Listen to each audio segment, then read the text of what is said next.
हरे कृष्णा कृष्ण कृष्ण हरे हरे, हरे राम राम राम हरे हरे। ओम अज्ञानातिमिरन्दस्य ज्ञानाञ्जनशलाकया चक्षुरुन्मीलितं येन तस्मै श्री गुरुवे नमः। श्री चैतन्य मनोभीष्टं स्थापितं येन भूतले स्वयं रूप कदा मह्यं ददाति स्वपदान्तिकं। वन्देऽहं श्रीगुरु श्रीयुतपदकमलं श्रीगुरुं वैष्णवांश्च। श्रीरूपं साग्रजातं सहगण रघुनाथान्वितं तं सजीवं साद्वैतं सावधूतं परिजनसहितं कृष्णचैतन्यदेवं श्री राधा कृष्ण पादान् सहगणा ललिता श्री विशाखान्वितांश्च। नमो विष्णुपदाय कृष्ण प्रस्थाय भूतले श्रीमते भक्ति वेदांत स्वामी निति नामिने। नमस्ते सरस्वती देवे गौरवाणी प्रचारिणे निर्विशेषा शून्यवादी पाश्चात्य देशतारिणे। वाञ्छा कल्पतरुभ्यश्च कृपा सिन्धुभ्येव च पतितानां पावनेभ्यो वैष्णवेभ्यो नमो नमः। जय श्री कृष्ण चैतन्य प्रभु नित्यानंद श्री अद्वैत गदाधर शिवासादि श्री गौर भक्त वृंद। हरे कृष्णा कृष्णा कृष्णा हरे हरे, हरे राम राम राम हरे हरे। ओम नमो भगवते वासुदेवाय। ओम नमो भगवते वासुदेवाय। ओम नमो भगवते वासुदेवाय। नारायणं नमस्कृत्य नरं चैव नरोत्तमं देवीं सरस्वतीं व्यासं ततो जयमुदीरये। नष्टप्रायेषु भद्रेषु नित्यं भागवत सेवया भगवते उत्तम श्लोके भक्तिर्भवति नैष्ठिकी। कृष्णाय वासुदेवाय देवकी नंदनाय च नंद गोप कुमाराय गोविंदाय नमो नमः। हरे कृष्णा। आज की इस क्लास में सभी भक्तों का स्वागत है। कल हम श्रवण कर रहे थे श्रीमद् भागवतम के पहले स्कंद के। हरे कृष्णा प्रभु जी, सादर प्रणाम प्रभु जी, सादर प्रणाम। हरे कृष्ण प्रभु जी, सादर प्रणाम। हरे कृष्ण प्रभु जी, दंडवत प्रणाम। हरे कृष्ण प्रभु जी, सादर प्रणाम। हरे कृष्ण प्रभु जी, सादर प्रणाम। और इसमें हमने श्रवण किया था, ये अध्याय का नाम है 14वां अध्याय। इसका नाम है भगवान श्री कृष्ण का अंतर ध्यान होना। हरे कृष्ण प्रभु जी, दंडवत प्रणाम। दंडवत प्रणाम। तो यहाँ पर हमने देखा था पिछले अध्याय में कि जो नारद मुनि ने युधिष्ठिर महाराज को भविष्यवाणी कर दी कि किस प्रकार से धृतराष्ट्र और गांधारी अपने शरीर का अंत करेंगे हिमालय में जाके। हरे कृष्ण प्रभु जी, सादर प्रणाम। सादर प्रणाम। ये हमने सुना था। उसके बाद में जब ये सारा हो गया, फिर इस अध्याय में हमने श्रवण किया कि युधिष्ठिर महाराज और सब पांडवों ने मिलकर अर्जुन को भेजा था द्वारका में भगवान का हालचाल पूछने के लिए और उनसे आगे का मार्गदर्शन लेने के लिए। जब अर्जुन गए वहां पर, अर्जुन द्वारका, तो 7 महीनों तक उनका कोई समाचार नहीं मिला। अर्जुन का कोई समाचार नहीं मिला कि क्या हुआ। युधिष्ठिर महाराज भीमसेन से बात करते हैं कि जब से वो गया है अर्जुन, 7 मास बीत चुके फिर भी लौटा नहीं। मुझे पता नहीं कि वो क्या कर रहा है और मुझे तो कई अपशकुन दिखाई दे रहे हैं। युधिष्ठिर महाराज को कई अपशकुन दिखाई दे रहे थे। लोगों में क्रोध, गर्व, लोभ, क्रोध, गर्व इत्यादि सब देख रहे थे। तो कोई सोचेगा कि ये तो, इसमें क्या नई बात है, ये तो रोज ही हम देखते हैं। हम तो यहाँ पे रोज अभी देख रहे हैं कलयुग में, लेकिन उस समय पे ये सब चीजें द्वारका में युधिष्ठिर महाराज के, द्वापर युग के समय युधिष्ठिर महाराज के राज्य में सब चीजें नहीं होती थी। लोग ऐसे लोभी नहीं थे, क्रोधी नहीं थे, गर्व इत्यादि ये सब नहीं थे। उनको क्रोध आता था तो उचित समय पे उचित कारण के लिए क्रोध आता। क्रोध आने में कोई बुराई नहीं है, अगर क्रोध नियंत्रित हो, उचित व्यक्ति के लिए हो, उचित समय पे हो और उचित स्थान पे हो क्रोध। हनुमान जी ने लंका में क्रोध किया था और रावण की लंका को आग लगा दी थी। वो क्रोध उचित था। रामचंद्र जी ने समुद्र के ऊपर क्रोध किया था, जब समुद्र को 3 दिन तक समुद्र की उपासना उसके सामने बैठे रहे थे रामचंद्र जी कि समुद्र रास्ता दे देगा, हालांकि वो भगवान है, फिर भी इन्होंने समुद्र देवता का ध्यान करके उसको रास्ता दे दिया, और समुद्र देवता ने रास्ता नहीं दिया था, तो भगवान ने क्रोध किया था रामचंद्र ने, और समुद्र का पानी उबलने लगा था, सारे जीव जंतु उसमें मरने लगे थे, तब जाके समुद्र देवता भाग के आया था। ये सब उचित क्रोध है। हम जो मनुष्य लोग हैं इस भौतिक जगत में अपने सुख के लिए हमें क्रोध आ जाता है, बार बार क्रोध आता है। ये अनियंत्रित क्रोध है और ये तमोगुण है। जबकि जो भगवान या भगवान के शुद्ध भक्त जैसे हनुमान जी और ये सब क्रोध करते हैं, उचित कार्य के लिए क्रोध करना चाहिए। अर्जुन को भगवान ने युद्ध करने के लिए बोला, तो युद्ध करने में क्रोध करना पड़ता है, तो बोला कि इन अधर्मियों को मारो, तो अधर्मियों को मारने के लिए और उसको उचित कार्य करने के लिए ये सब चीजों के लिए क्रोध उचित होता है, अन्यथा क्रोध अनुचित है। कलयुग में लोग बात बात में क्रोध करते हैं, अपने स्वार्थ के लिए, अपने सुख के लिए, उनको कुछ उनकी सुख सुविधाएं नहीं मिलती तो क्रोध करते हैं, उनको कुछ इरिटेशन होता है तो वो क्रोध करते हैं, उनका मन नहीं लगता है किसी चीज में, क्रोध करते हैं। ये सब अनुचित क्रोध है। लेकिन भगवान और भगवान के शुद्ध भक्त क्रोध करते हैं, वो जन कल्याण के लिए करते हैं, सबके कल्याण के लिए करते हैं, और ऐसे व्यक्तियों पर क्रोध करते हैं जिनमें वास्तव में जिनके ऊपर क्रोध करना चाहिए। उसको बोलते हैं नियंत्रित क्रोध, कंट्रोल क्रोध। और हमारा जो क्रोध होता है हम जीवों का, अनकंट्रोल, अनियंत्रित होता है, केवल अपने सुख के लिए बार बार क्रोध करते रहते हैं।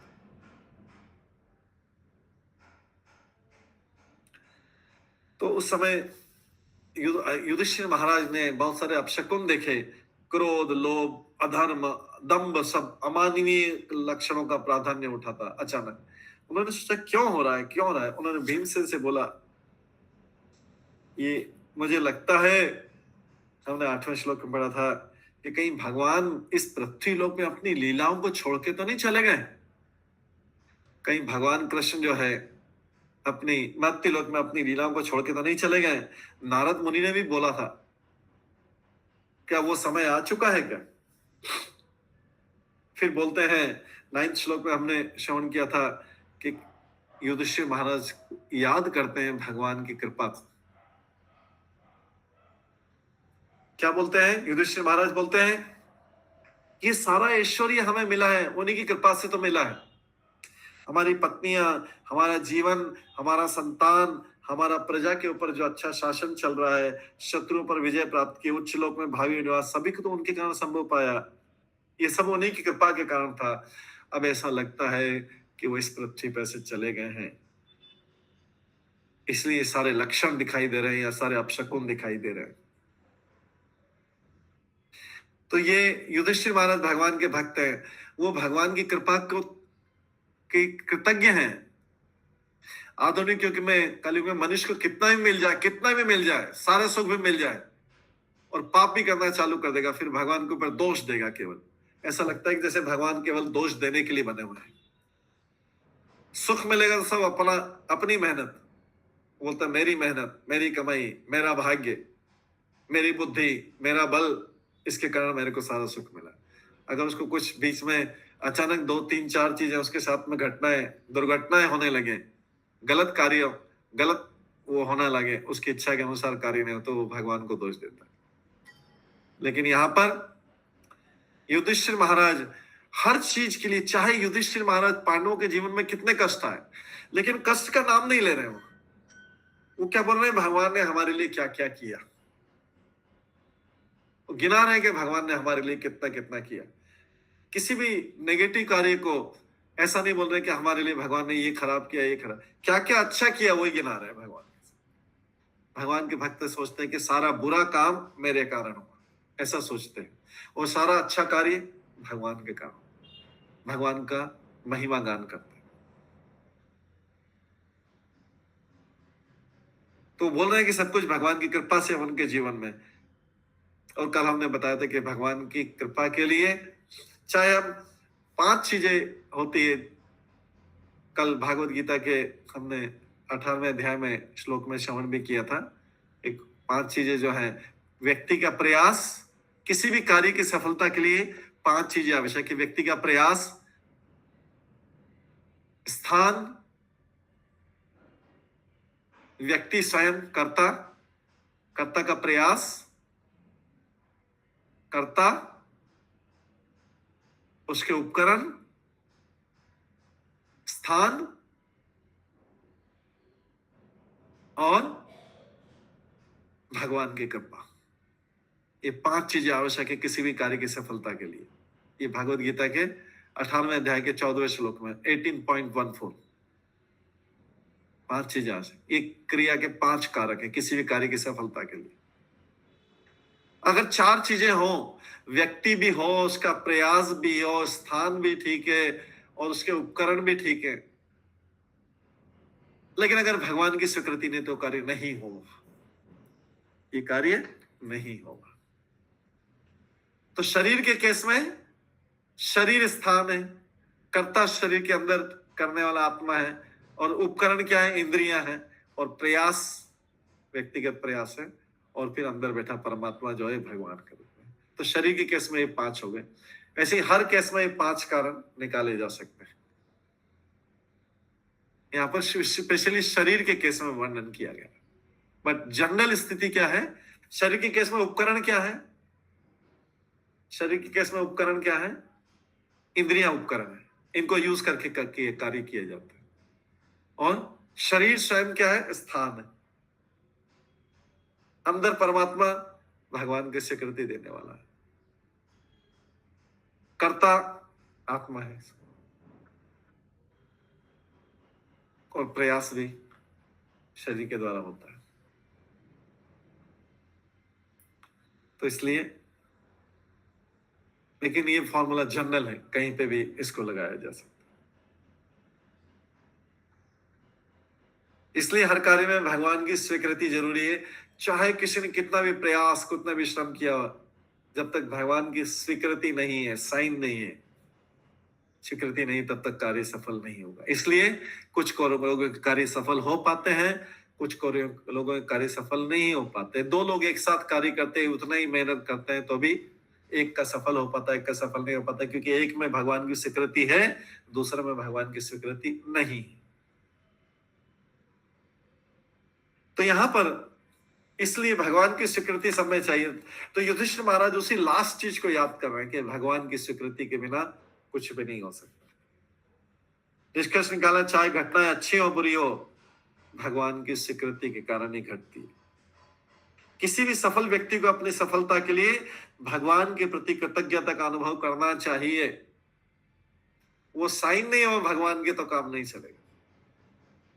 भगवान के साइन नहीं होते, और भगवान की स्वीकृति भगवान की इच्छा के ऊपर निर्भर करती है। ठीक है, धर्मदास शाह प्रभु का हाथ हैंड रेज है शुरू से। उनका कोई प्रश्न है क्या?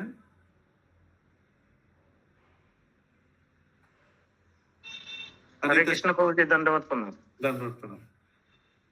नहीं, ऐसे हाथ लग गया था प्रभु जी। अच्छा, ठीक है, हमने नोट कर दिया। अनीता शर्मा बताइए। हरे कृष्णा प्रभु, दंडवत प्रणाम। दंडवत प्रणाम। प्रभु जी, जैसे आपने कहा कि कोई कार्य नहीं हो पाया तो भगवान की स्वीकृति नहीं है, तो हाँ। इस मतलब भी तो यही है ना कि भगवान ही नहीं चाहते हैं कि वो काम हो हमारा। हाँ, भगवान के तो वो काम ही गलत हो हमारे लिए। हाँ, वो भगवान के यस बुरे काम के लिए भी अगर नहीं हो रहा है तो भी इसमें भगवान की स्वीकृति है। 2 कारणों से है, या तो भगवान हमें दंड देना चाहते हैं जिससे हम सुधर जाएं, और नहीं तो भगवान अगर भक्त है तो भगवान नहीं चाहते हैं कि इसका ये कार्य हो, नहीं तो ये भक्ति से नीचे चला जाएगा। जी प्रभु, दोनों में ही भगवान का। तो इसलिए धन्यवाद। इसलिए एक भजन बना हो, जाहि विधि राखे राम ताहि विधि कहिए, सीताराम सीताराम सीताराम कहिए। मतलब ये कि भगवान की स्वीकृति को स्वीकार कर लेना चाहिए। भगवान की स्वीकृति को, हालांकि हमको अपना प्रयास जारी रखना चाहिए। रिजल्ट के लिए भगवान की स्वीकृति को जो है मान लेना चाहिए, तो हम दुखी नहीं होंगे, कष्ट में नहीं जाएंगे। कई बार भगवान की स्वीकृति होती है कि कई बार प्रयास किया जाए। जैसे यशोदा मैया ने, जो उनकी भक्त, उनकी माता है, पहली रस्सी से बांधा, भगवान नहीं बांधे, दूसरी रस्सी से बांधा, नहीं बांधे, तीसरी रस्सी से बांधा नहीं बंधे, ये दामोदर अष्टकम की लीला बता रहे। बांधते गए सारे गांव की रस्सियां खत्म। अंत में यशोदा मैया पसीने पसीने हो गई, थक गई।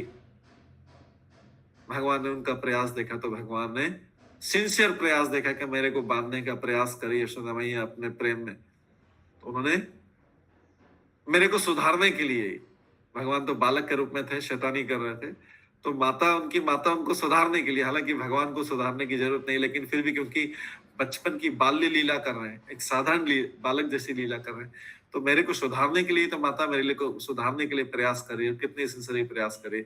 फिर अंतिम प्रयास में भगवान बंध गए। तो कई चीजों में भगवान, अगर हम अच्छा भी काम कर रहे हैं तो कोई सोचेगा कि अरे अच्छा काम करे तो भगवान को मेरे को तुरंत स्वीकृति दे देने चाहिए एकदम। तो यशोदा मैया भी तो अच्छा प्रयास कर रही थी। यशोदा मैया अपने बच्चे को सुधारने का ही प्रयास कर रही थी। उन्होंने माखन का मटका तोड़ दिया था, अब बच्चे को सुधारने का ही प्रयास, अंत में भगवान ने उनको स्वीकृति दे दी। कई बार अच्छे कार्य में भी बहुत सारा प्रयास लगता है, और कार्य कई बार बुरे कार्य में एक बार में हो जाता है, बुरा कार्य एक बार में हो जाता है। बुरा कार्य एक बार में इसलिए हो जाता है कि भगवान चाहते कि व्यक्ति पाप करने की इच्छा है, इसको पाप करने दो, इसको पाप का उचित फल होगा। कई बार भगवान चाहते हैं कि व्यक्ति दंड से सुधरेगा, ये कठोर दंड से सुधरेगा, इसलिए जेल में जाएगा, ये करेगा, तब जाके ये थोड़ा होगा। अभी इस समय ये स्थिति में नहीं। तो बुरे कार्य के लिए भी भगवान की स्वीकृति, अच्छे कार्य के लिए भी स्वीकृति। किसी के मन में आ सकता है कि अच्छा कार्य तो एक ही बार में हो जाना चाहिए, नहीं, अच्छे कार्य के लिए भी कई बार भगवान सोचते और अच्छा, मैं उसका पूरा समर्पण देखना चाहता हूँ। यशोदा मैया का पूरा समर्पण की, पूरी शरणागत की भावना देखी। हालांकि पहले से ही भक्त थी, लेकिन इस लीला में हम सबको बताने के लिए कि जब भक्त का प्रयास बहुत अथक होता है, वो थकता नहीं है प्रयास करते हुए, तब जाके मैं अंत में उस पर कृपा करता हूँ। और कई बार बुरे आदमी का प्रयास एक ही बार में करते कि भगवान चाहते हैं इसको पाप का सजा मिलना चाहिए। तो दोनों केस में अच्छे कार्य की भी स्वीकृति भगवान देते हैं, बुरे कार्य की भी स्वीकृति। अगर कोई बुरी इच्छा है, सारे टाइम बुरी इच्छा है, अगर भगवान उसको मान लीजिए उसको स्वीकार नहीं करे, उसकी स्वीकृति नहीं दे बुरे कार्य की, तो व्यक्ति के बारे में वो तो इच्छा उसको बुरे करने की रह जाएगी, फिर पाप का दंड, फिर वो बार बार उसको आना पड़ेगा। तो कई बार भगवान सोचते हैं कि इसको दंड मिल जाएगा, तो इससे वो कई बार दंड मिलने पर भी वो नहीं सुधरेगा, तो भगवान चाहते हैं कि बार बार जन्म लेके यहीं आता है। हर केस में भगवान की इच्छा है, हर केस में। इसलिए जहां विधि राखे राम ताहीं विधि रहे। जिस प्रकार से भगवान हमें रखना चाहे उस विधि को तुरंत स्वीकार करना चाहिए और अपना प्रयास जारी रखना चाहिए। अगर कार्य अच्छा लगता है तो प्रयास जारी रखना चाहिए, हमें लगता है अच्छा, लेकिन अगर भगवान को वो स्वीकार्य नहीं है तो भगवान हमें उचित तरीके से उसके बारे में शिक्षा दे दे। कई बार लोग बोलते हैं अपने स्वार्थ के लिए काम करते हैं, बोले मैं अच्छा ही तो काम कर रहा हूं, लेकिन भगवान सोचते हैं ये इसका अपना स्वार्थ है, ये मेरे नाम से कर रहा है। जैसे कई बार लोग कुछ दूसरों का भला करते हैं, अपने ही रिश्तेदारों का भला करते हैं और सबसे बोलते हैं देखो भगवान के लिए मैंने कितना कल्याणकारी कार्य किया, देखो भगवान के लिए मैं, वो सब अपने रिश्तेदार अपने समाज वालों को ही बांट रहे हैं, देखो मैं भगवान का कार्य कर रहा हूँ। भगवान तो इतने मूर्ख नहीं है, भगवान समझते ये चतुर आदमी है, तो उसको चतुराई से ही थोड़ा करना पड़ेगा। कई बार होता है कि नाम भगवान का लिया है, कि भगवान के नाम पे कार्य कर रहे हैं, लेकिन अपना स्वार्थ पूर्ति कर रहे हैं। सारे नेता लोग तो बोलते हैं हम देश के कल्याण के लिए कार्य कर रहे हैं, पता चला वो परिवार के कल्याण के लिए काम कर रहे हैं। तो भगवान को तो सबका हिसाब पता है, इसलिए भगवान को सबके आगे पीछे का पूरा हिस्ट्री पता है, करोड़ों साल पहले की हिस्ट्री पता है और आगे क्या करने वाला भी पता है। हम लोग सोचते कि अरे इसके साथ ऐसा क्यों हो गया, इसके साथ इतना बुरा क्यों हुआ, इतना अच्छा आदमी था। हमें पता है, भगवान को पता है कि अच्छा आदमी है या नहीं। हम तो बस सामने जो दिखता है वो सोचते हैं, हम तो ना तो भूत को जानते हैं ना भविष्य को जानते हैं, हम तो खाली बस जो सामने दिख रहा है, वर्तमान को भी पूरा नहीं जानते, बस जो सामने अभी दिख रहा है बस उसके बेस पे, उसके आधार पे बोलते हैं ये सही है, ये तो व्यक्ति सही है और ये गलत है। हमारा निर्णय चलता नहीं। हम तो कुछ समय तक देखा और हम बोल देते हैं ये सही है ये गलत। भगवान को तो पूरे पूछे का पूरा इतिहास पता है और आगे क्या करने वाला ये भी पता है, वो वर्तमान का भी पता है, इस जीवन में क्या क्या किया। इसलिए हमारा निर्णय कभी भी सही नहीं हो सकता है। भगवान का निर्णय परफेक्ट होता है। कल ही हमने भागवत में सुना था कि मनुष्य में 4 प्रकार के त्रुटियां रहती है, डिफेक्ट रहता है। जन्म से ही वो 4 प्रकार की त्रुटियां लेके आता है। पहला, उसकी इंद्रिय अपूर्ण है, इसलिए उसका निर्णय भी गलत भी हो सकता है, सही भी हो सकता है। इंद्रिय ही अपूर्ण है उसकी, वो तो पूरा सोच सकता है, ना पूरा देख सकता है, ना पूरा सुन सकता है, ना पूरा बोल सकता है, सब कुछ तो उसमें कमी है। तो कैसे वो बोल सकता है कि मेरा निर्णय सही है, भगवान का निर्णय गलत है? ऐसा भी नहीं है कि किसी को कोर्ट ने छोड़ दिया तो मतलब वो अपराधी नहीं है। हो सकता है किसी अपराधी को भी, कोई अपराधी भी छूट जाए। तो भगवान का कोर्ट से कोई मतलब नहीं, कोर्ट अलग है, भौतिक जगत का, भगवान का निर्णय अलग रहता है। भगवान का निर्णय पूर्णतः व्यक्ति का पास्ट, प्रेजेंट, फ्यूचर सब कुछ पता करके रहता है। और भगवान का जो निर्णय, चाहे यहाँ का कोर्ट छोड़ दे, यहाँ की गवर्नमेंट उसको छोड़ दे, लेकिन भगवान के कोर्ट से कोई बच नहीं सकता है, क्योंकि उनको व्यक्ति का पूरा इतिहास पता है और भविष्य में क्या करेगा कोई छुपी चीज नहीं है उनसे। लोग बोल सकते हैं ये व्यक्ति सही है, गलत, लेकिन भगवान हो सकता है कि भगवान सही को बोलते ये गलत है और ये गलत को बोलते हैं सही, क्योंकि उनकी इंद्रियां पूर्ण है। वो कभी त्रुटि नहीं करते हैं, भगवान के निर्णय में कभी त्रुटि नहीं रहता है। भगवान कभी भ्रमित नहीं होते हैं और भगवान को किसी को धोखा देने की प्रवृत्ति नहीं है। जबकि मनुष्य में, साधारण मनुष्य में ये सारी चीजें रहती है, इसके कारण उसका निर्णय सही नहीं हो पाता है।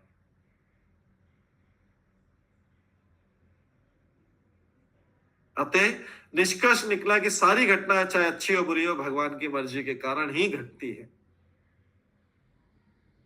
किसी भी सफल व्यक्ति को अपनी सफलता के लिए भगवान के प्रति कृतज्ञता का अनुभव करना चाहिए। और अगर किसी को दंड मिला है तो उसको भी भगवान के प्रति कृतज्ञता होना चाहिए कि दंड मिला है, मतलब आपने जरूर देखा है, मेरे में कुछ डिफेक्ट देखा, मेरे में त्रुटि देखी, तभी आपने दंड दिया है। कई बार भक्तों को भगवान दंड दिलाते हैं तो भक्त सोचते हैं कि भगवान आपने तो कम दंड दिया है, दंड तो इससे भी ज्यादा मिलना था मुझे।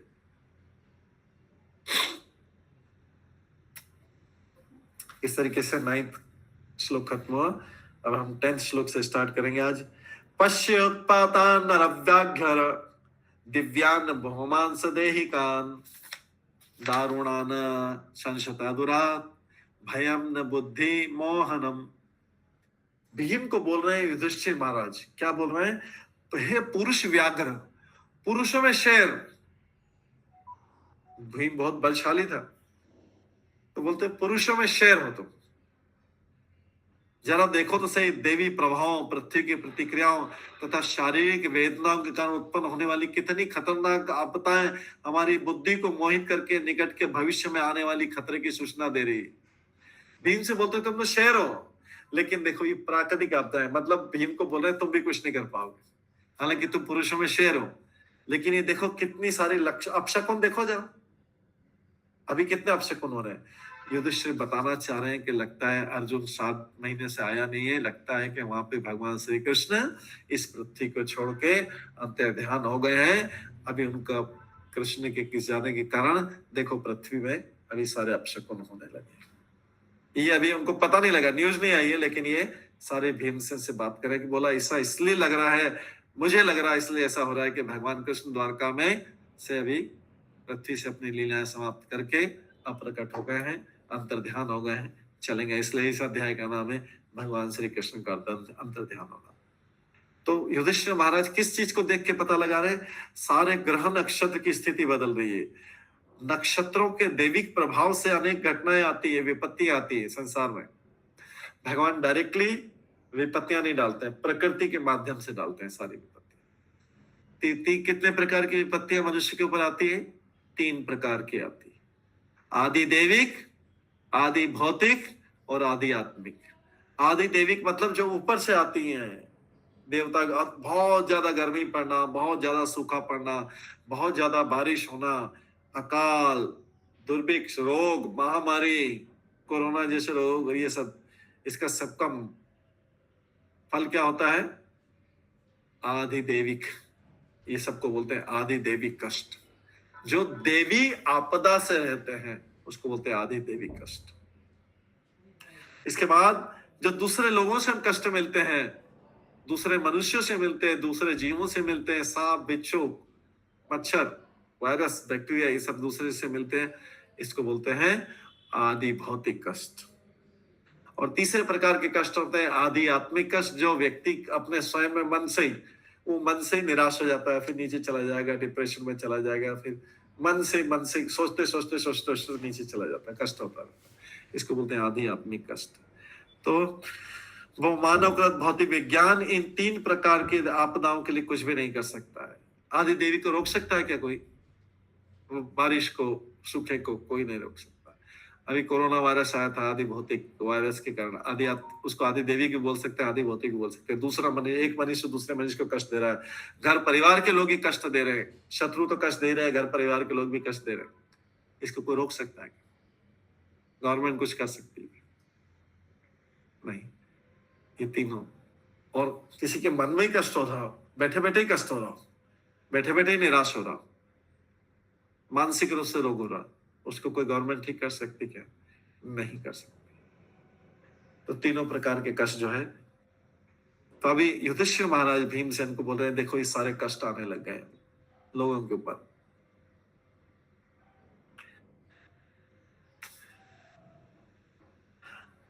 लेकिन ये सब परमेश्वर की अध्यक्षता में उच्चतर शक्ति माया द्वारा दिए जाने वाला दंड है। किसी को मानसिक रोग होता है, डिप्रेशन में चला जाता है, वो भी भगवान के द्वारा दिए गए दंड है। किसी को दूसरे लोग कष्ट देते रहते, आसपास परिवार, शत्रु, ये वो, जानवर, मच्छर, दूसरे प्राणी, सांप, ये सब जो कष्ट दे रहे, डॉग, ये सब कष्ट दे रहे हैं, ये भी आदि भौतिक कष्ट है। वैसे ही आदि देविक कष्ट जो ऊपर से आते हैं, भूकंप, साइक्लोन, सुनामी, आंधी, तूफान, वर्षा, गर्मी, सर्दी, ये सब आदि देविक कष्ट। तो हमें इससे कैसे राहत पा सकते हैं? भक्तिमय सेवा के द्वारा अगर हम भगवान से निरंतर संपर्क बनाए रखें तो हमें राहत मिलती है। चाहे वो कष्ट संसार में चलता रहे, लेकिन हमें भगवान जो है उससे राहत देते हैं, उससे बचाए रखते हैं। भगवान कष्ट सबके लिए बंद नहीं करेंगे। जो भगवान की भक्ति करेगा उसको कष्ट कैसे राहत मिलेगी, वो बच जाएगा। अतः भक्तिमय सेवा के द्वारा हम भगवान के साथ निरंतर संपर्क हमें राहत प्रदान करता है और हम बिना डिस्टर्ब हुए, बिना विचलित हुए अपना काम करते रहेंगे।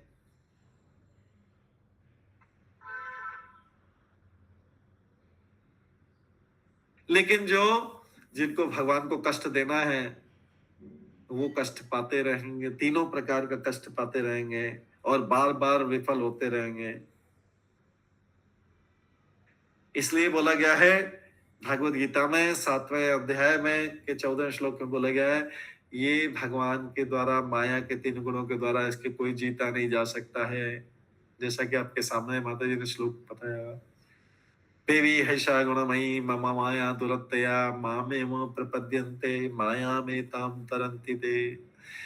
माया, भगवान बोलते हैं मेरी माया 3 गुणों वाली मेरी माया है, सतोगुण रजोगुण तमोगुण वाली माया है। इस पे विजय प्राप्त करना बहुत कठिन है, बहुत कठिन है इसके ऊपर प्राप्त करना। किंतु जो लोग मेरी शरण में आ जाते हैं, जो लोग मेरी शरण में आ जाते हैं, मैं उनको पार करवा देता हूँ, आसानी से पार करवा देता हूँ। डिफिकल्टी है, कठिनाई गई नहीं है, सबके लिए है, लेकिन क्या करते हैं भगवान अपने भक्तों को पार लगवा देते हैं, उस कठिनाई से बचा लेते हैं। लेकिन वो भगवान के शरणागत भक्त होना चाहिए, वो इन्हें जीत सकते हैं भगवान की इन बातों को, जिन्होंने भक्ति भाव से भगवान के चरण कमलों को शरण ले ली है, उनको पकड़ के रखा हुआ है।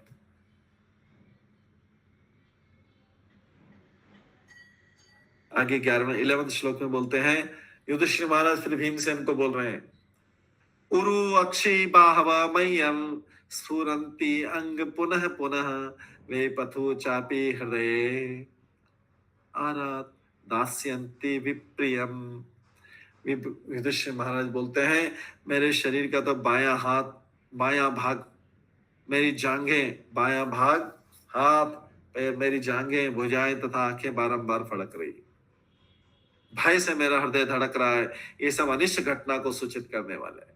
युधिष्ठिर महाराज जो इतने धार्मिक राजा थे, अभी उनको सब कुछ है, धार्मिक है, सब कुछ है, लेकिन अभी क्योंकि उनको एक चीज का एहसास हो रहा है, उनको कष्ट नहीं हो रहा, लेकिन उनको भय लग रहा है कि भगवान, मेरे भगवान चले नहीं गए।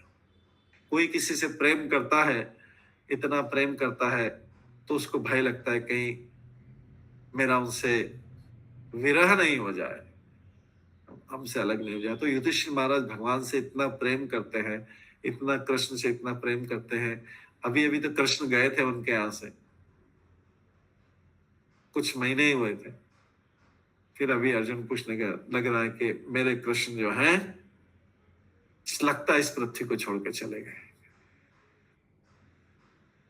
ये सब अनिष्ट घटना को सूचित करने वाला है। कुछ गड़बड़ होने वाला है, ये सब अक्षकुण लग रहा है। तो ये सब अक्षकुण है।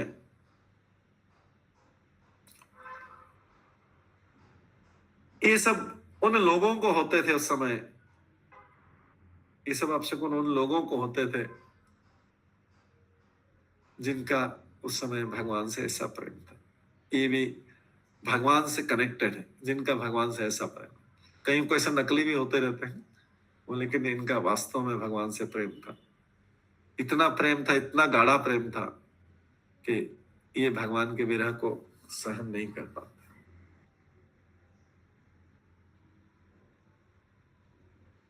हाँ, सनातन मुकुंद प्रभु का प्रश्न है। हरे कृष्णा प्रभु जी, ये जो तीनों है, आदि देवी, आदि भौतिक, आदि आत्मिक, अगर कोई व्यक्ति अगर बोलता है सिंपली, नॉर्मल में पूजा करूंगा, नॉर्मल में अपना काम से सेपरेट रहूंगा, तो उसके लिए भी ये तीन जो आता है, उसके लिए भी ऐसा रहेगा? सबके लिए इस भौतिक जो भी इस भौतिक जगत में आया है उसके लिए है, भौतिक जगत में जो भी है उसके लिए। लेकिन कोई स्पेशली भगवान की पूरी शरण ले लेता है कि मेरे को भगवान इन सब से बचा लो, मैं आपकी भक्ति पे तो लगातार ही करता रहूंगा, मुझे बस इन सब से बचाए रखो, मैं तो वैसे ही आपको समर्पित, तो पूरी तरीके से आपकी भक्ति में सदा ही लगा रहूंगा, तो भगवान उसको बचाए रखते हैं। अदरवाइज हर सामान्य व्यक्ति के लिए, सामान्य पूजा करने वाले के लिए, सामान्य व्यक्ति के लिए सारी चीजें हैं। हर सामान्य व्यक्ति को इन तीनों चीजों का सामना करना पड़ेगा।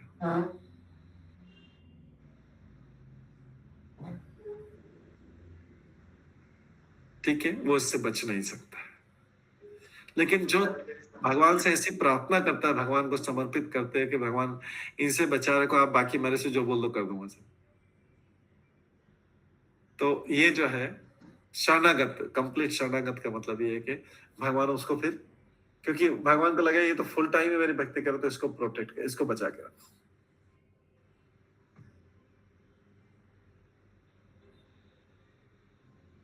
ठीक है। खुशबू शाह माता जी। हरे कृष्ण प्रभु जी, धन्यवाद प्रणाम। प्रभु जी, जैसे कि जो डिप्रेशन पेशेंट होते हैं, हाँ, तो वो भगवान द्वारा दंडनीय होते हैं कि वो पूर्व जन्म के कर्म के अनुसार उनको वो प्राप्त होता है? हाँ, क्योंकि अभी भी ये मानसिक तौर बहुत जोर से, जब भी हम बोलेंगे भगवान के द्वारा दंडनीय है, तो आप ये समझना कि भगवान की नियम के अनुसार अपने पूर्व जन्मों के फलों के कारण दंडनीय। भगवान और पूर्व जन्म के कर्मों का फल अलग अलग नहीं, ये भगवान का ही सिस्टम है, इसके कारण पूर्व जन्म के कर्म दंड मिलते हैं। भगवान अलग से डंडा लेके किसी को मारते नहीं, वो तो पूर्व जन्मों के हिसाब किताब को ये देते रहते हैं। वो प्रकृति उन्हीं के कंट्रोल में तो है। जैसे हम बोलते हैं कि अभी किसी को जेल में बंद कर दिया, तो हम बोलेंगे कि प्राइम मिनिस्टर ने बंद किया या गवर्नमेंट ने बंद किया, बताइए। अभी बताइए, कोई किसी को जेल में पुलिस बंद कर देती है, तो पुलिस ने किया, गवर्नमेंट ने किया या प्राइम मिनिस्टर ने किया, बताइए। अगर कोई व्यक्ति जेल में जाता है, पुलिस ने प्रभु जी। पुलिस किसके कहने पे करेगी? गवर्नमेंट के कहने पे। गवर्नमेंट कौन चला रहा है? प्राइम मिनिस्टर चला रहा है।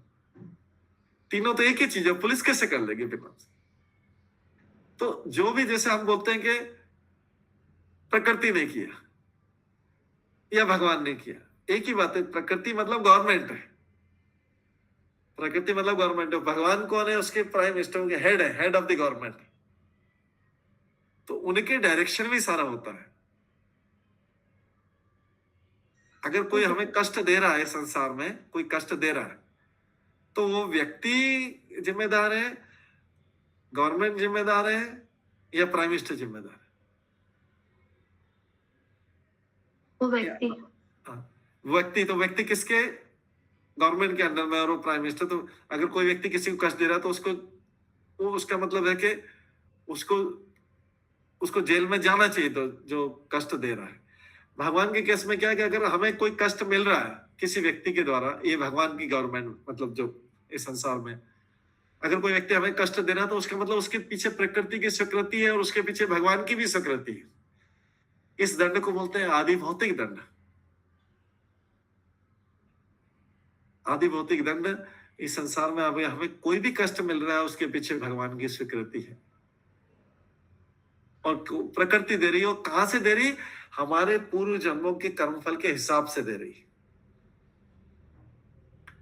सारा दंड और रिवार्ड, पुरस्कार और दंड जो है संसार में हमें जो भी मिल रहा है या सुख दुख मिल रहा है, इसमें भगवान की स्वीकृति है।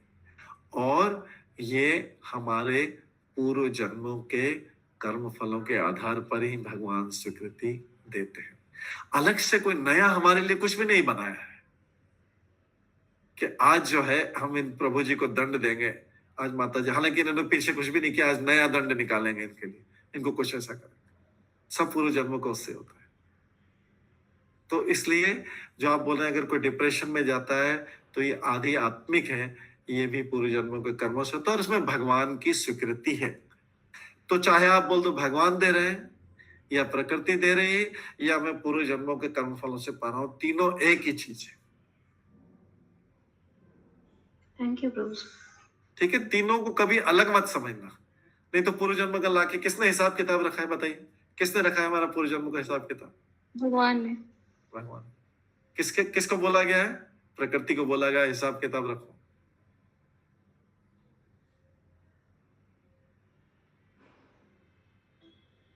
अगर कोई व्यक्ति कंपनी में काम करता है, उसको अकाउंटेंट से कैश चाहिए, रिम्बर्समेंट चाहिए अपना खर्चे का, तो उसको खर्चा का अकाउंटेंट देता है। लेकिन अकाउंटेंट देता है बिना कंपनी के मालिक के कोई काम नहीं चलता। उसने ऐसा सिस्टम बना रखा है कि अकाउंटेंट आपको कैश देता है, अगर आपने ज्यादा खर्च कर लिया तो अपने की सैलरी में से काट देगा।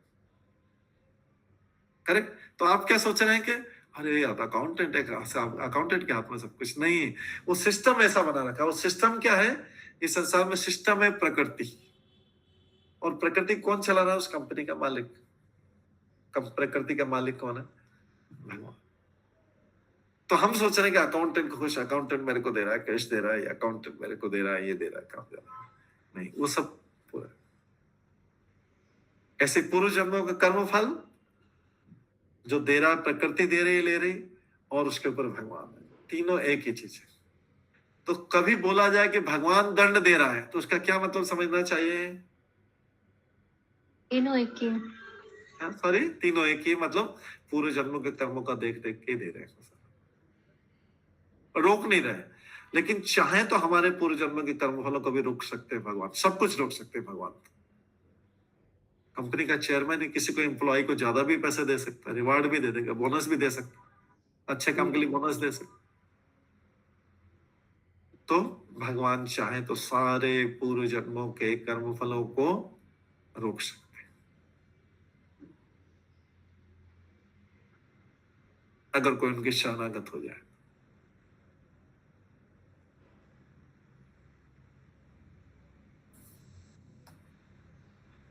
ठीक है, तो अगर कोई डिप्रेशन में जाता है, या कोई किसी व्यक्ति को कोई दूसरा कष्ट देता है, या कोई देवी आपदा आती, तीनों का कारण भगवान ही। हर चीज के पीछे सर्व कारण कारणम, भगवान को बोला गया ईश्वर परम कृष्ण सच्चिदानंद विग्रह अनादिर आदिर गोविंद सर्व कारण कारण, सारे कारणों के कारण अल्टीमेटली भगवान। एक पत्ता भी हिल नहीं सकता। अगर पत्ता हिल रहा है, इसके पीछे भगवान कोई कारण है, और वो कारण कौन है? भगवान है। हम बोलेंगे कि हवा चल रही है इसलिए पत्ता हिल रहा है, हम क्या बोलेंगे, देख के हमको क्या दिख रहा है, सामने क्या दिखेगा? हवा चल रही है इसलिए पत्ता हिल रहा है। हवा क्यों चल रही? हवा का देवता, पावन देवता किसके नियंत्रण में है? भगवान के नियंत्रण। तो पत्ता भी हिलेगा तो उसके पीछे कारण भगवान है।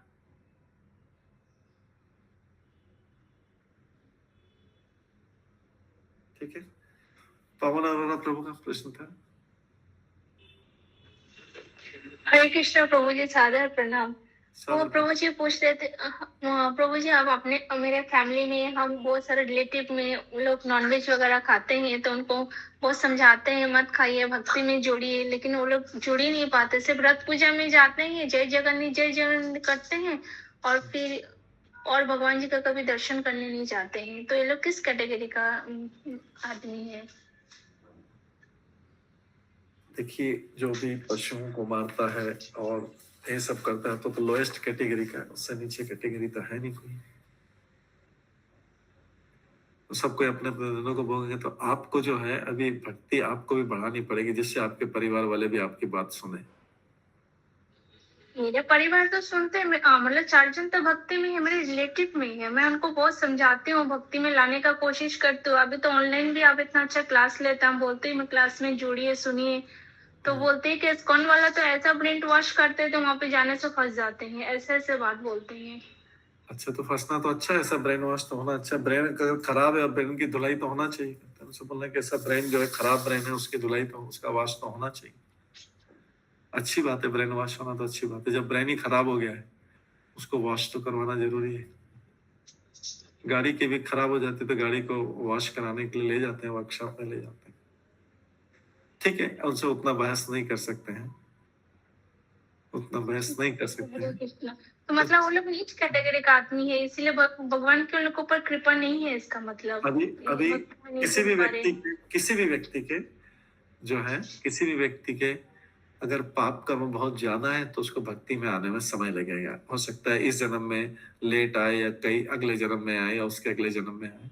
अगर किसी व्यक्ति के पाप बहुत ज्यादा रहते हैं तो कृष्ण का नाम, कृष्ण की भक्ति में आ नहीं सकता। कृष्ण की भक्ति में जो लोग आ गए हैं वो बहुत भाग्यशाली हैं। हालांकि सारे लोग उसको स्वीकार नहीं करेंगे, लेकिन कृष्ण की भक्ति में जो लोग आ गए हैं इसका मतलब वो बहुत भाग्यशाली हैं।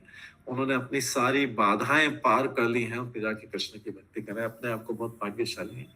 दूसरों के ऊपर कृपा करना चाहिए। अगर कोई कृपा लेने को तैयार नहीं है तो ठीक है, अभी कुछ समय और इंतजार कर, बार बार ट्राई करते रहेंगे, कुछ प्रतीक्षा करनी चाहिए।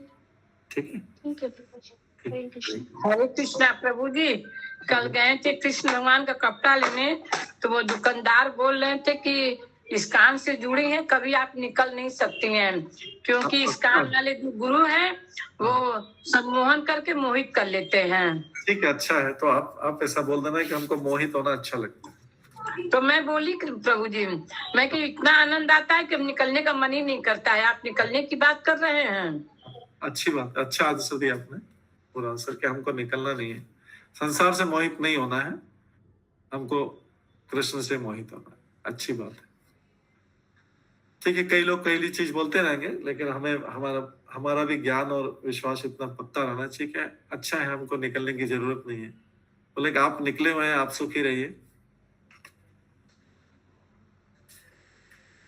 ठीक है, तो इस प्रकार से भगवान की कृपा, इसके ये है सब अनिष्ट घटना को युधिष्ठिर महाराज बता रहे हैं। इसके बाद शिवायशा उद्यंतम आदित्यम अभिरीति अनल, पीछे पढ़ते हैं इसको। शिवायशा उद्यंतम आदित्यम अभिरोति अनल आनना मामंग सारमेयम अभिरेवित अभिरूपत। इसके बाद युधिष्ठिर महाराज बता रहे ये सब पहले अपशकुन जो है ये पहले देखने को मिलते थे सारे, और किसको अनुभव होते थे? ये भगवान के जो उच्च कोटि के भक्त थे उनको, क्योंकि उनका लाइफ तो एकदम सब कुछ अच्छा चलता रहता था, उसमें चल नहीं। अब तो रोज ही अपशकुन है, पूरा कलयुगी अपशकुन वाला है। अब तो घर से बाहर निकलेंगे तो अपशकुन देखने को मिलते हैं, इसलिए अभी पता नहीं लगता है कि ये अपशकुन है या शकुन है, क्योंकि कलयुग अपशकुनों का युग है। उनके समय तो कलयुग प्रारंभ हो रहा था, भगवान जा रहे तो उनके राज्य में ऐसा होता नहीं था। हमारे लिए तो रोज की हैबिट हो गया ऐसा, रोज की ऐसे सबके लिए, संसार के लिए रोज ही अपशकुन होते रहते। तो बोलते हैं भीम जरा देखो तो सही है सियारिन किस तरह उगते हुए सूर्य को देखकर रो रही है। नॉर्मली उगता सूर्य तो अच्छा निशानी है, उगता सूरज जो है, राइजिंग सन जो है, अच्छा माना जाता है, इसको सब लोग प्रणाम करते हैं। राइजिंग सन, उगता हुआ सूरज अच्छा माना जाता है। तो ये जब अपशकुन क्या होता है कि जब सियारिन जो जंगल में रहते हैं, जैसे डॉग जैसे कुत्ते जैसे होते हैं, डॉग जैसे, तो सियारिन वो उसको देख के रो रही है और अग्नि उगल रही है। मतलब उस समय सियारिन में रोते नहीं थे, लेकिन ये अपशकुन हो रहे हैं तो बोल रहे हैं कि देखो किस तरह रही है। उत्तक कुत्ता किस तरह निर्भय होकर मुझ पर भौंक रहा है। कुत्ता अगर मनुष्य के ऊपर भौंक रहा है, देखो उस समय अपशकुन माना जाता था। अभी तो कोई सुबह सुबह निकल जाए तो सारे कुत्ते मिलकर भौंकने लगे। तो इसलिए ये अपशकुन का युग है। अभी तो पता भी नहीं लगता क्या शकुन है और क्या अपशकुन। तो ये लेकिन उस समय नहीं होता था, ये ऐसा युग था, ऐसा युधिष्ठिर का कार्यकाल था। लेकिन अभी युधिष्ठिर को क्यों लग रहा है? क्योंकि उसको लग रहा है कि भगवान कृष्ण चले जा रहे हैं, इसके कारण ये सारे अपशकुन दिखाई दे रहे हैं। शस्ता 13 श्लोक, शस्ता कुर्वन्ति मां सव्यम दक्षिणम पशव परे वाहांच पुरुष व्याघ्र लक्ष्ये रुदतः मम। फिर युधिष्ठिर अपने छोटे भाई भीमसेन से बोलते हैं, उनसे शेयर कर रहे हैं, क्योंकि अर्जुन तो चले अभी द्वारका से आए नहीं, वापस से न्यूज लेके समाचार लेके आए नहीं, तो अपने वैसे करें मेरे को क्या क्या लग रहा है। युधिष्ठिर बोलते हैं पुरुष व्याघ्र, फिर उसको बोलते हैं पुरुषों में शेर, पुरुषों में सिंह। अब गाय जैसे उपयोगी पशु मेरी बाईं ओर से निकल रहा है, इधर से लेफ्ट से निकल रहा है। ये सब अपशकुन के उस समय जो मानते थे अपशकुन की शनि। और गधे जैसे निम्न पशु मेरी प्रदीक्षा कर रहे हैं, मेरे घोड़े मुझे देखकर रोते प्रतीत हो रहे हैं। ये सब अपशकुन की निशानी थी जो उस समय युधिष्ठिर महाराज को अनुभव। मृत्यु दूत कपोतयम उलुक कंपयन मनः प्रतियुलकः च कुय्याने विश्वम वैशून्यमिच्छत। जरा देखो तो एक कबूतर मानो मृत्यु का दूत हो। कबूतर आया तो लग रहा है कि मृत्यु का समाचार लेके आया। उल्लुओं तथा उनके प्रतिद्वंदी कौवों की चीख मेरे हृदय को दहला रही। ये सब जोर जोर से चीख रहे थे। ऐसा प्रतीत होता है मानव संपूर्ण ब्रह्मांड को शून्य बना देना चाहते। जब किसी की मृत्यु होने वाली थी, कोई अनिष्ट होने वाला था, तभी ये सब चीखते थे। अभी तो रोज ही चीख चिकाट ऐसी चलती रहती, लोगों को पता भी नहीं लगता कि अपशकुन हो रहे हैं।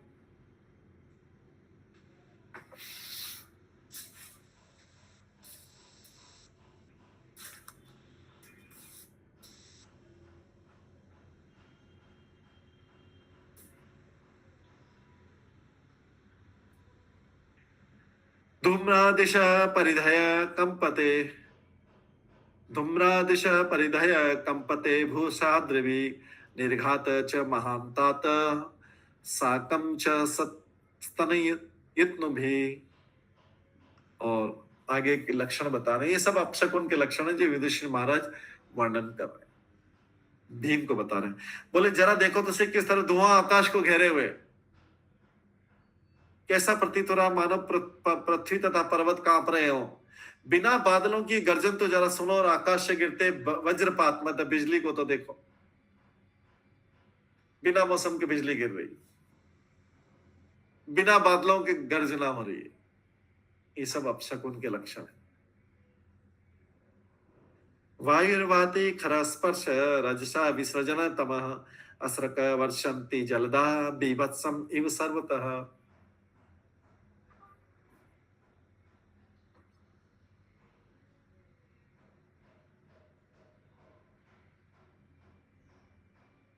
वायु तेजी से भरे, देखो तेज हवाएं चले, सर्वत्र धूल बिखरा, अंधेरा उत्पन्न करे, और बादल सर्वत्र रक्तिम आपदाओं की वर्षा करें। जैसा बादलों से वर्षा की बूंदों के बजाय लाल रक्त की बूंदें निकल रही, ऐसा लग रहा है। ये सब अपशकुन की निशानी है। सूर्य महत्प्रभम पश्य ग्रह मर्दम मिथ दिवि स संकुले भूतगणे ज्वलिते इव रोदसी। सूर्य की किरणें मंद पड़ रही हैं और तारे परस्पर भिड़ रहे हैं, प्रतीत हो रहे हैं। भ्रमित जीव जलते हुए तथा रोते प्रतीत हो रहे हैं।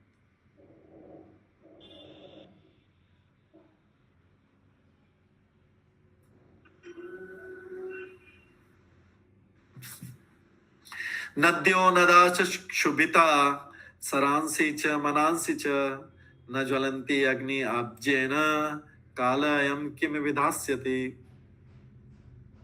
नदियां, नाले, तालाब, जलाशय तथा मन सभी विक्षुब्ध हैं। घी से अग्नि नहीं जल रही है। कली का घी ऐसा है कि उसमें दीप कर दिया लेकिन अग्नि नहीं जल रही है। कैसा असामान्य समय, आखिर क्या होने वाला है। न पिबन्ति स्तनं वत्सा न दुयन्ति च मातरः रुदन्ति अश्रु मुखा गावा न हस्यन्ति ऋषभा ब्रजे। बछड़े न तो गायों के थनों में मुंह लगा रहे हैं। बछड़ों को दूध पीने में आनंद नहीं आ रहा है गाय का, अपनी माता। न गायें दूध दे रही, वे आंखों में आंसू भरे खड़े खड़े रंभा रही हैं। ये सब कलयुग के लक्षण। और बैलों को चरागाहों में कोई प्रसन्नता नहीं, बैलों को घास चरने में कोई आनंद नहीं आ रहा है। देवतानि रुदन्ति व स्विद्यन्ति हि उच्चलन्ति च इमे जनपदा ग्रामा पुरोद्यानाकराश्रमाः भ्रष्ट श्रिय निरानन्दा किमघं दर्शयन्ति न।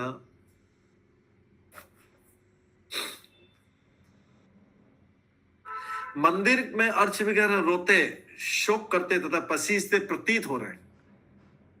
ऐसा लग रहा है दोस्त, विग्रह के आंसू निकल रहे हैं, ऐसा उनको लग रहा है।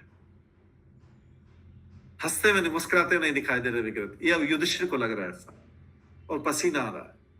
ऐसा लगता है वे जाने वाले, विग्रह भी जाने वाले। सारे नगर, ग्राम, कस्बे, बगीचे, खाने तथा आश्रम सब सौंदर्य भी, सब में सुंदरता खत्म हो गई है तथा समस्त आनंद से रहित है। मैं नहीं जानता कि किस तरह की विपत्ति आने वाली है। ये युधिष्ठिर महाराज अपने छोटे भाई भीम से शेयर कर रहे। मन्येते महाउत्पाते नूनम भगवत पदे अनन्य पुरुष श्रीभ हीना भू अतशो भगा। मैं सोचता हूं कि पृथ्वी पर की ये सारी उथल पुथल विश्व के सौभाग्य की किसी बहुत बड़ी हानि को सूचित करने वाली। लगता बहुत बड़ा कुछ होने वाला है। संसार भाग्यशाली था, ये तो संसार भाग्यशाली था कि उस पर भगवान के, इस संसार पे, इस पृथ्वी पे भगवान के चरण चिन्ह बने हुए थे। ये संसार बहुत भाग्यशाली था। इसका मतलब उनको लग गया है कि अभी भगवान चले गए हैं, अंतर्ध्यान हो गए। क्योंकि बोल रहे हैं कि संसार बहुत भाग्यशाली था कि भगवान के, इस पृथ्वी पे भगवान के चरण कमल बने हुए थे। लोग इसीलिए वृंदावन जाते हैं, वृंदावन में परिक्रमा करते हैं सब, क्योंकि जो है कि वहां पे भगवान ने अपने चरण कमलों, वहां की धूली में अपने चरण कमल लिए होंगे, इसलिए लोग वृंदावन की धूली को अपने सिर पे लगाते हैं। क्योंकि भगवान ने, पता नहीं किस किस जगह भगवान ने अपने चरण कमल रखे होंगे। वृंदावन में अभी भी धूल के कण दिखाई जाते हैं, रज, चरण रज। बाकी जगह तो रोड बन गई, रोड बन गई तो भगवान के अगर डस्ट कुछ पार्ट रज, चरण रज होगी तो वो भी नीचे चली गई, अदृश्य होगी। वृंदावन में लोग इसलिए सोचते हैं कि शायद भगवान यहाँ पे चले होंगे, तो अभी भी जो है अंदर के एरिया में अभी भी उनके चरण रज है। किंतु अभी लक्षण ऐसा लग रहा है कि अब आगे ऐसा नहीं कर पाएंगे। इसके बाद युधिष्ठिर महाराज और भी लक्षण बताते हैं।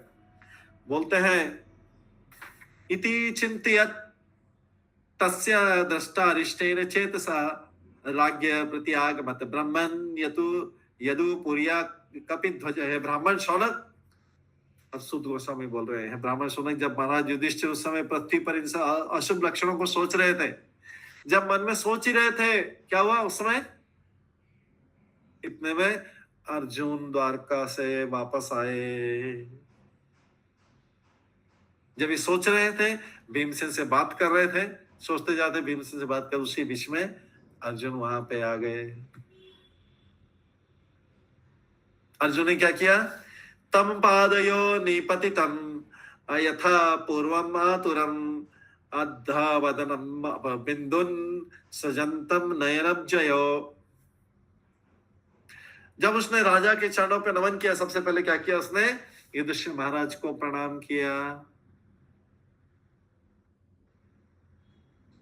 युधिष्ठिर महाराज को प्रणाम किया तो राजा ने देखा कि उसकी निराशा अभूतपूर्व थी।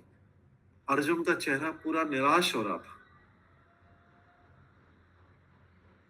अर्जुन का चेहरा सिर झुका हुआ था, जबकि अर्जुन तो क्षत्रिय हमेशा सिर ऊपर रहता था। अर्जुन का चेहरा सिर झुका हुआ था और उनके कमल नेत्रों से आंसू झर रहे।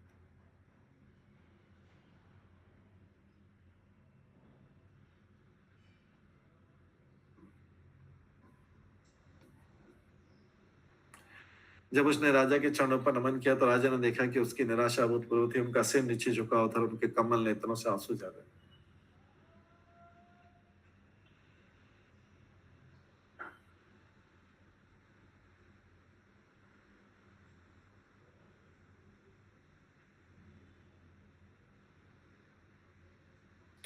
विलोक्योद्विग्न हृदय विच्छायाम अनुजम नृपः पृच्छति स्म सुरत मध्ये संस्मरन् नारदैरितम्। युधिष्ठिर ने देखा, जब अर्जुन की हृदय की उद्विग्नता के कारण अर्जुन को पीला देखा, उसका चेहरा पीला हो गया था। तो राजा ने नारद मुनि जो बोल के गए थे, कलयुग के लक्षण बता गए थे, वो याद रखते मित्रों के मध्य उससे पूछ लिया, सबके सामने उससे पूछ लिया अर्जुन से। अर्जुन का चेहरा पीले पड़ा तो सिर झुका हुआ था। 7 महीने बाद अर्जुन आया। 7 महीने बाद अर्जुन द्वारका से लौट के आया। इधर में युधिष्ठिर महाराज कितना सब अपशकुन देख रहे थे, और अभी अर्जुन आया, सिर झुका हुआ था, अर्जुन का चेहरा पीला पड़ा हुआ था। सारे बीच में, सब लोगों के बीच में उन्होंने अर्जुन से पूछा। क्या पूछा अर्जुन ने? युधिष्ठिर ने क्या पूछा अर्जुन से? 7 महीना बाद आया द्वारका से, एकदम खुशी खुशी होना था, लेकिन मुंह झुका हुआ है, चेहरा पीला पड़ा हुआ है। पूछते हैं युधिष्ठिर पूछते हैं, कच्चित अनर्थ पुर्याम न स्वजना सुखम आसते मधु भोज दर्शारः सात्वत अंधक वृष्णय। युधिष्ठिर ने सबसे पहले वहां का हालचाल पूछा। कहाँ का? द्वारका, क्योंकि वो द्वारका में गए थे, कृष्ण का हालचाल पूछने गए थे, और यदुवंशियों का और मित्रों का, परिवारों का, सबका हालचाल पूछने गए थे, यदुवंशियों का। तो युधिष्ठिर ने पूछा, मेरे भाई मुझे बताओ कि हमारे मित्र तथा संबंधी मधु भोज दर्शा आर्य सात्वत अंधक तथा यदुवंश के सारे सदस्य अपने दिन सुख से बिता रहे ना? हालचाल पूछने का ये तरीका है। सब कुछ अच्छा चल रहा है ना? तो सारे वंशों के नाम पूछे, जैसे यदुवंश ऐसे मधु भोज कृष्ण वाले वंश है, कृष्ण के वंश में सब यदुवंशी, मधुवंश यदुवंशी, भोजवंशी, दर्शा आर्य सात्वत अंधक, यदुवंश के सारे सदस्य, ज्यादातर एक ही वंश है, सब यदुवंशी है। सर अपने दिन सुख से बिता रहे ना? पूछते जा रहे हैं, हालचाल पूछते जाएंगे। अभी अर्जुन को उत्तर का टाइम नहीं देंगे, पहले सब पूछे, हालचाल पूछे। अगले में पूछते हैं 26 श्लोक में पूछते हैं, शूरा माता महा कश्चित स्वस्ति आस्ते वा अथ मारिषः मातुला स अनुज कच्चित कुशली आनक दुंदवी। और आगे हालचाल पूछते हैं, मेरे आदरणीय नाना शूरसेन प्रसन्न तो हैं?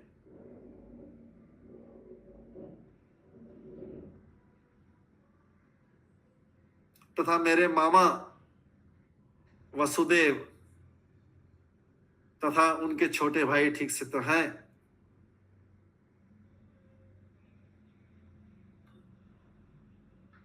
मामा वसुदेव क्यों? युधिष्ठिर महाराज की माता कुंती देवी थी, कुंती देवी के भाई थे वसुदेव, तो पांडवों के युधिष्ठिर के मामा लगे, और कुंती के पिता थे शूरसेन,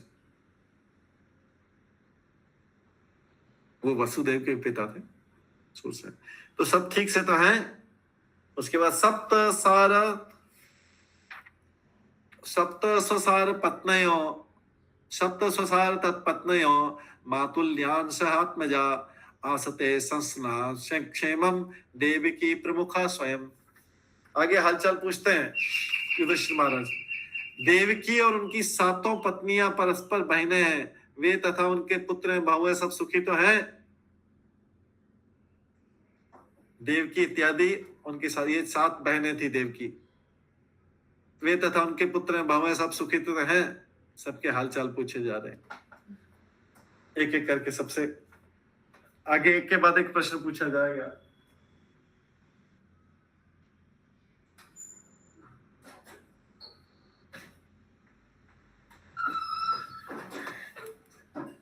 आगे और भी लोगों के हालचाल पूछे जाएंगे।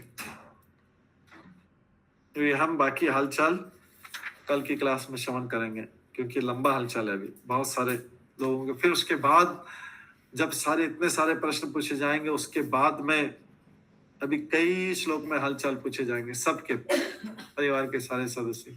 उसके बाद में अर्जुन को उत्तर बोलने का चांस मिलेगा। बहुत सारे प्रश्न पूछे जाएंगे,